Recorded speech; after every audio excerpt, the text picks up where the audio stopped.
Perkenalkan, nama saya Rofini, kelas A3 Manajemen Pagi. Di sini saya akan menjelaskan analisis lingkungan eksternal dan internal.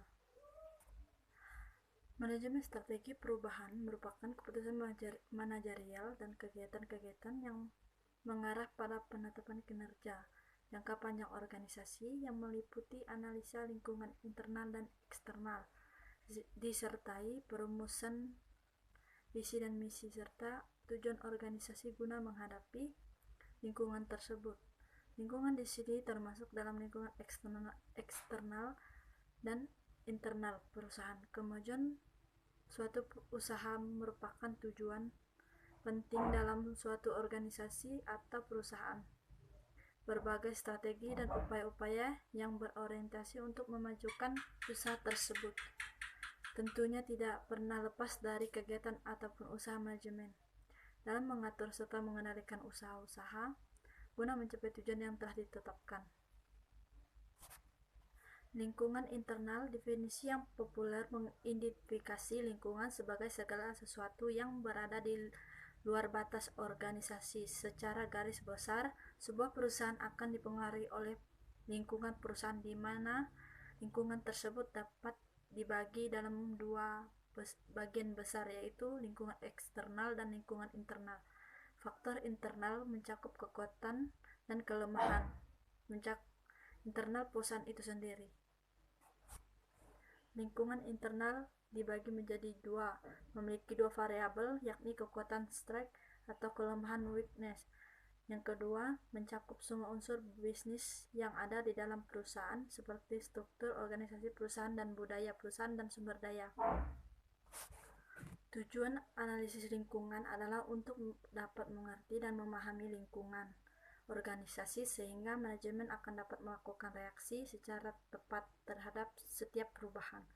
Selain itu, agar manajemen mempunyai kemampuan merespon berbagai isu kritis mengenai lingkungan yang mempunyai pengaruh yang cukup kuat terhadap perusahaan. Faktor-faktor internal lainnya.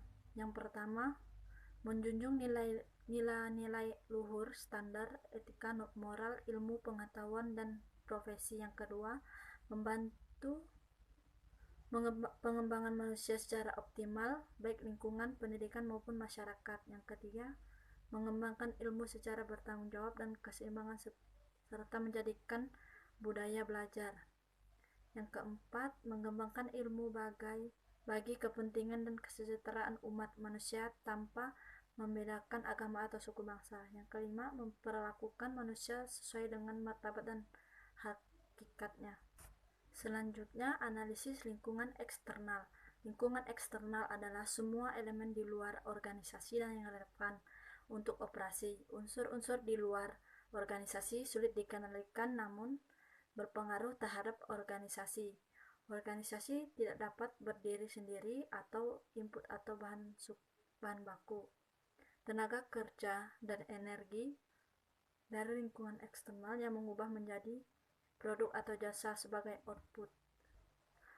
Lingkungan khusus terdiri dari konsumen, pemasok, pesaing, dan kelompok kepentingan. Elemen pertama adalah konsumen. Konsumen atau pelanggan menukarkan sumber daya yang dimiliki, yaitu uang, dengan produk atau jasa. Konsumen di sini selain bisa berbentuk lembaga seperti rumah sakit, sekolah, atau lembaga pemerintah, juga bisa merupakan individu-individu. Organisasi mengambil atau membeli input seperti bahan baku, jasa, energi, peralatan, dan tenaga kerja di lingkungan luar. Organisasi tergantung pada pemasok yang menyediakan semua kebutuhan untuk proses produksi. Sekian jawaban dari saya. Terima kasih.